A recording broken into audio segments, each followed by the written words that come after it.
रामचरितमानस भक्तगणों, आज आपको रामचरितमानस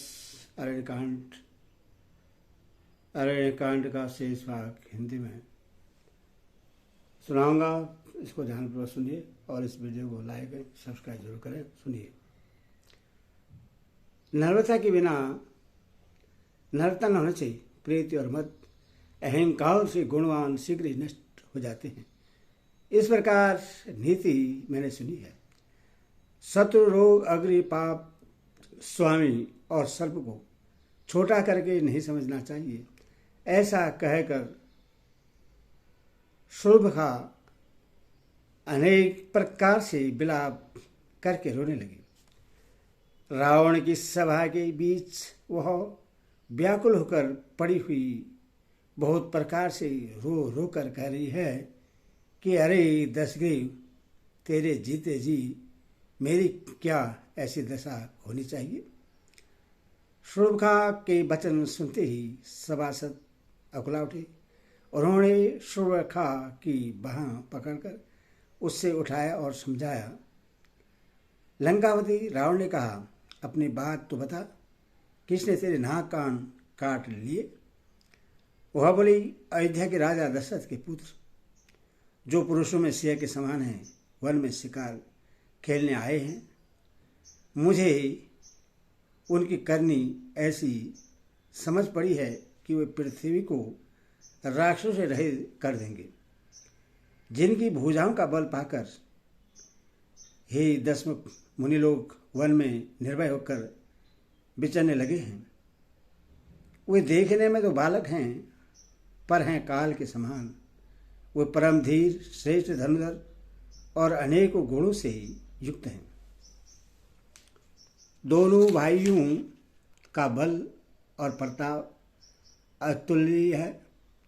वे दुष्टों के वध करने में लगे हैं और देवता तथा मुनियों को सुख देने वाले हैं। वे शोभा के धाम हैं। राम ऐसा उनका नाम है। उनके साथ एक तरुणी सुंदर स्त्री है। विधाता ने उस स्त्री को ऐसी रूप की राशि बनाया है कि सैकड़ों रति कामदेव की स्त्री उस पर निछावर है। उन्हीं के छोटे भाई ने मेरे नाक कान काट डाले। मैं तेरी बहन हूँ, यह सुनकर वे मेरी हंसी करने लगे। मेरी पुकार सुनकर खरदूषण सहायता करने आए, पर उन्होंने क्षण भर में सारी सेना को मार डाला। खरदूषण और त्रिशरा का वध सुनकर रावण के सारे अंग जल उठे। उसने शोभा को समझाकर बहुत प्रकार से अपने बल का बखान किया, किंतु मन में वह अत्यंत चिंतावश होकर अपने महल में गया। उससे रात भर नींद नहीं पड़ी। वह मनी मन विचार करने लगा, देवता, मनुष्य, असुर, नाग और पक्षियों में कोई ऐसा नहीं जो मेरे सेवक को भी पा सके। खरदूषण तो मेरे ही समान बलवान हैं। उन्हें भगवान के सिवा और कौन मार सकता है। देवताओं को आनंद देने वाले और पृथ्वी का भार हरण करने वाले भगवान ने ही यदि अवतार लिया है, तो मैं जाकर उनसे हठपूर्वक बैर करूंगा और प्रभु के बाण से आघात से प्राण छोड़कर भव सागर से तर जाऊंगा। इस तामस शरीर से भजन तो होगा नहीं, अतः मन, वचन और कर्म से यही दृढ़ निश्चय है। और यदि वे मनुष्य रूप कोई राजकुमार होंगे तो उन दोनों को रण में जीतकर उनकी स्त्री को हर लूंगा। यूं विचार कर रावण रथ पर चढ़कर अकेला ही वहां चला जहां समुद्र के तट पर मारीच रहता है। शिव जी कहते हैं कि हे पार्वती, वहां से रामचंद्र जी ने जैसी युक्ति रची वह सुंदर कथा सुनो। लक्ष्मण जी जब कंदमूल फल लेने के लिए वन में गए, तब अकेले में कृपा और सुख के समूह से रामचंद्र जी हंसकर जानकी जी से बोले, हे प्रिय, हे सुंदर पातिव्रत धर्म का पालन करने वाली सुशीली, सुनो, मैं अब कुछ मनोहर मनुष्य लीला करूँगा। इसलिए जब तक मैं राक्षसों का नाश करूँ तब तक तुम अग्नि में निवास करो। श्री राम जी ने जो ही सब समझा कर कहा, त्यों ही श्री सीता जी प्रभु के चरणों को हृदय में धरकर अग्नि में समा गई। सीता जी ने अपनी ही छाया मूर्ति वहाँ रख दी, जो उनके जैसे ही शील, स्वभाव और रूप वाली तथा वैसे ही विनम्र थी। भगवान ने जो कुछ लीला रची, इस रहस्य को लक्ष्मण जी ने भी नहीं जाना। स्वार्थपरायण और नीच रावण वहाँ गया जहाँ मारीच था और उसको सिर नभाया। नीच का झुकना नर्मता भी अत्यंत दुखदायी होता है। जैसे अंकस, धनुष, सांप और बिल्ली का झुकना। हे भवानी, दुष्ट की मीठी वाणी भी उसी प्रकार भय देने वाली होती है जैसे बिना ऋतु के फूल। तब मारीच ने उसकी पूजा करके आदरपूर्वक बात पूछी, हे तात, आपका मन किस कारण इतना अधिक व्यग्र है और आप अकेले आए हैं? भाग्यहीन रावण ने सारी कथा अभिमान सहित उसके सामने कही और फिर कहा, तुम छल करने वाले कपट मिर्ख बनो। जिस उपाय से मैं उस राजवधू को हर लाऊं। तब उसने मारीच ने कहा, हे दशीष, सुनिए, ये मनुष्य रूप में चराचर के ईश्वर हैं। हे तात, उनसे बैर न कीजिए। उन्हीं के मारने से मरना और उनके जलाने से जीना होता है। सबका जीवन मरण उन्हीं के अधीन है। यही राजकुमार मुनि विश्वामित्र के यज्ञ की रक्षा के लिए गए थे। उस समय श्री रघुनाथ जी ने बिना फन का बाण मुझे मारा था, जिससे मैं क्षण भर में 100 योजन पर आ गिरा। उनसे बैर करने में भलाई नहीं है। मेरी दशा तो भिरगी की कीड़े की सी हो गई है। अब मैं जहाँ तहाँ से राम लक्ष्मण दोनों भाइयों को ही देखता हूँ। और हे तात, यदि वो मनुष्य हैं तो भी बड़े शूरवीर हैं। उनसे विरोध करने में पूरा न पड़ेगा, सफलता न मिलेगी।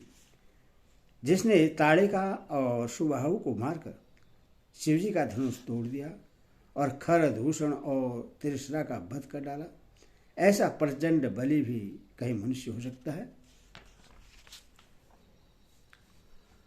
अतः अपने कुल की कुशल विचार कर आप घर लौट जाइए। यह सुनकर रावण जल उठा और उसने बहुत सी गालियां दी, दुर्वचन कहा, अरे मूर्ख, तू गुरु की तरह मुझे ज्ञान सिखाता है। बता तो संसार में मेरे समान योद्धा कौन है? तब मारीच ने हृदय में अनुमान किया कि शस्त्री, शस्त्रधारी, मर्मी, भेद जानने वाला, समर्थ स्वामी, मूर्ख, धनवान, वैद्य, भाट, कवि और रसोइया, इन 9 व्यक्तियों से विरोध बैर करने में कल्याण कुशल नहीं होता। तब मारीच ने दोनों प्रकार से अपना मरण देखा। तब उसने श्री रघुनाथ जी की शरण तकी, अर्थात उनकी शरण जाने में ही कल्याण समझा। सोचा कि उत्तर देते ही ना ही करते ही यह अभागा मुझे मार डालेगा, फिर श्री रघुनाथ जी के बाण लगने से ही क्यों न मरूं। हृदय में ऐसा समझकर वह रावण के साथ चला। श्री राम जी के चरणों में उसका अखंड प्रेम है। उसके मन में इस बात का अत्यंत हर्ष है कि आज मैं अपने परम स्नेही श्री राम जी को देखूंगा, किंतु उसने यह हर्ष रावण को नहीं जनाया। वह मन ही मन सोचने लगा, अपने परम प्रियतम को देखकर नेत्र को सफल करके सुख पाऊंगा। जानकी जी सहित और छोटे भाई लक्ष्मण जी समेत कृपा निधान श्री राम जी के चरणों में मन लगाऊंगा, जिनका क्रोध भी मोक्ष देने वाला है और जिनकी भक्ति उन अवश्य किसी के बस में न होने वाले स्वतंत्र भगवान को भी वश में करने वाली है। आहा, वही आनंद के समुद्र श्री हरि अपने हाथों से बाण संधान कर मेरा वध करेंगे। धनुष बाण धारण के मेरे पीछे पीछे पृथ्वी पर पकड़ने के लिए दौड़ते हुए प्रभु को मैं फिर कर देखूंगा। मेरे समान धन्य दूसरा कोई नहीं है। जब रावण उस वन की, जिस वन में श्री रघुनाथ जी रहते थे, निकट पहुंचा तब मारिच कवट मृग बन गया। वह अत्यंत ही विचित्र था, कुछ वर्णन नहीं किया जा सकता।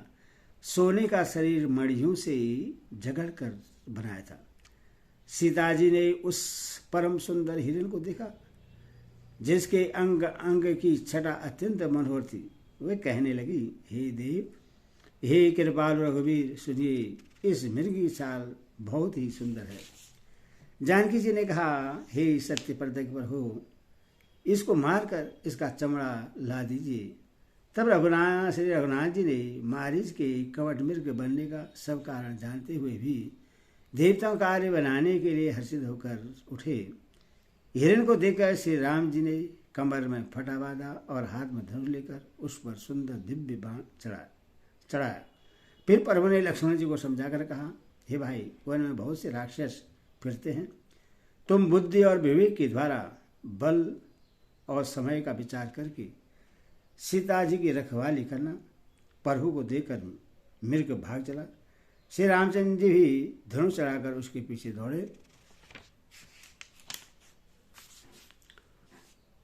वेद जिनके विषय में नेति नेति कहकर रह जाते हैं, और शिवजी भी उन्हें जिन्हें ध्यान में नहीं पाते, अर्थात जो मन और वाणी से नितांत परे हैं, वही श्री राम जी माया से बने हुए मृग के पीछे दौड़ रहे हैं।